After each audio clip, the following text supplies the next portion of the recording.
మస్తు awesome awesome అన్నీ మస్తున్నాయి. First half super hit, second half కూడా ఫుల్.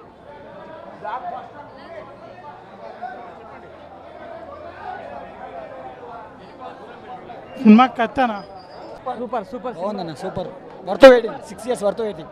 కాలర్ సెంటిమెంట్ వర్కౌట్ అయింది.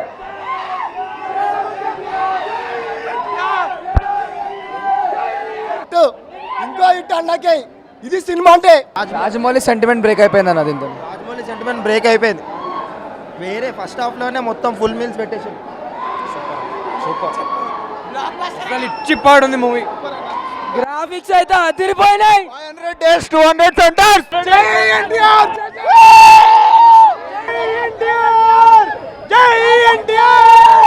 అన్న మంచిగా ఉంది. అరే సినిమా క్రేజీ ఉంది. ఫస్ట్ హాఫ్ బాగుంది, సెకండ్ హాఫ్ ట్విస్ట్ చాలా బాగుంది. అన్నీ బాగున్నాయి. యాక్షన్ డ్రామా, స్టోరీ, ప్లాట్ చాలా బాగుంది. బాగుంది మూవీ, చాలా బ్లాక్ బస్టర్ అవుతుంది. ఎన్టీఆర్ యాక్టింగ్ అంతా చాలా బాగుంది. స్టోరీ లైన్ అంతా, సాంగ్స్ కూడా బాగున్నాయి. అనిరుద్ బ్యాక్గ్రౌండ్ మ్యూజిక్ అది బాగుంది. అంతా బ్లాక్ బస్టర్. కంక్లూజన్ కూడా బాగుంది. లైక్ పార్ట్ 2కి మంచి స్కోప్ ఉంది. ఓవరాల్ చాలా బాగుంది. అదే హిట్ ఉంటుంది. ఎన్టీఆర్ అన్న అభిమాని నేను, కానీ సినిమా మాత్రం ఎక్కడ తగ్గలేదు. ఫస్ట్ హాఫ్ సెకండ్ హాఫ్ ఎక్సలెంట్గా ఉంది. ఫస్ట్ హాఫ్ ఇంకా బాగా స్పీడ్గా రేసీగా ఉంది. అనిరుద్ మ్యూజిక్ మాత్రము మీకు హాలీవుడ్ లెవెల్ అన్నాడు, బుడాపెస్ట్లో నేను చేసిన అన్నాడు, అదే లెవెల్లో ఉంది మ్యూజిక్ కూడా. అండ్ ఎన్టీఆర్ అన్న ఫస్ట్ హాఫ్ లుంగి కట్టుకుంటాడు. లుంగి ఎత్తిన ప్రతిసారి ఒక్కొక్కరు మాస్ అభిమానులు భయంకరంగా ఉంది సినిమా. మ్యూజిక్ ప్రతి ఒక్క క్రాఫ్ట్ మస్తు చేసింది. సెకండ్ హాఫ్ కూడా పర్ఫెక్ట్ ఎండింగ్ ఇచ్చిండు. ఫ్యాన్స్ అందరూ happy. Normal audience, family audience అందరు చూడొచ్చు. ఫస్ట్ హాఫ్ అసలు పీక్స్ అన్న, అసలు మామూలు స్క్రీన్ ప్లే కాదు, ఇరగొట్టేసిండు అసలు. Koratala is back. And cinema everything. NTR అన్న టెంపర్ నుంచి మనందరం చూస్తున్నాం. అక్కడ షెట్టు కాలు రెగలేయాలన్నాడు, అదే ప్రూవ్ అయింది. ప్రతి ఒక్క అభిమాని మాత్రం ఈ సినిమా చూసి డబల్ మ్యాన్ ఆఫ్ మాసెస్. అన్న యాక్టింగ్ మాత్రం పిచ్చిగా చేశాడు. అసలు ఒక్కొక్క షాట్ చూస్తుంటే లోపల నరాల్లో వణికిపోతుంది. అంటే ఫస్ట్ హాఫ్ అనే కాదు, సెకండ్ హాఫ్ అనే కాదు, ఒక క్యారెక్టర్ని తీసుకెళ్ళి ఆ క్యారెక్టర్లో డెప్త్ని క్యారీ చేసి సినిమాలో ఒక ఇంచు కూడా వదలకుండా ఎవ్రీథింగ్ ఈజ్ డీటెయిలింగ్. ప్రతి ఒక్కటి డీటెయిలింగ్గా చూసుకుని పార్ట్ 2కి క్యూరియాసిటీని పెంచారు యాక్చువల్లీ.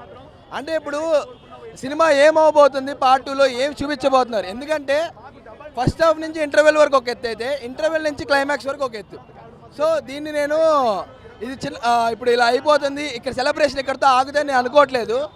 ఇది ఒక లాంగ్ రన్లో నడిచే వీకెండ్. చూద్దాం. నేనైతే 1000 కోట్లు కొడుతున్నాను అయితే గట్టిగా ఎక్స్పెక్ట్ చేస్తున్నాం. జై ఎన్టీఆర్. సినిమా బాగుందండి, బ్లాక్ బస్టర్ మూవీ. కొరటాల అంటే ఇలా తీయాలి, అది ఆశ్చర్య అంటారు కానీ అది కాదు, ఇది అసలుకైనా మూవీ అంటే మస్తు తీసిన సినిమా. బ్లాక్ ఎలివేషన్స్ అండి, ఎలివేషన్ బీజిఎం. అనిరుద్ మాత్రం ఒక లెవెల్లో కొట్టిండు. బీజిఎం మాత్రం ఒక లెవెల్ అంటే ఒక లెవెల్ అంతే. ఎందుకంటే ఇది ఒక రేంజ్లో తీసుకెళ్ళాడు. స్క్రీన్ ప్లే కానీ, రైటింగ్ కానీ ఒక రేంజ్లో. ఒక్కసారి ఆ బీజిఎం చూడ భయ్యా, లాస్ట్లో వచ్చే బీజిఎం ఒక రేంజ్లో వెళ్ళిపోయింది భయ్యా. అస్సలకి బూజ్ మనసు వస్తున్నాయి మనుషుల లోపల, అసలు చెప్పలేం భయ్యా. అసలుకి ఎంత బాగుందంటే ఫుల్ మిల్స్ కాదు, దమ్ బిర్యానీ ఒక్క రేంజ్లో తీసుకెళ్ళాడు. జాన్వీ కపూర్ యాక్టింగ్ కూడా ఒక రేంజ్లో వెళ్ళిపోయింది. మీకు ఎటువంటి తగ్గేది లేదు. ఒకసారి చూడండి, సినిమా చూసి మాట్లాడండి. ఒక్క రేంజ్లో ఉంది భయ్యా. భయం పోవాలంటే దేవుడు కథ వినాలి. అదే భయం అంటే ఏంటో తెలియాలంటే దేవుడి కథ చూడాలి. వింటే సరిపోదు, చూస్తే థియేటర్లో ఇంత అరుపులు.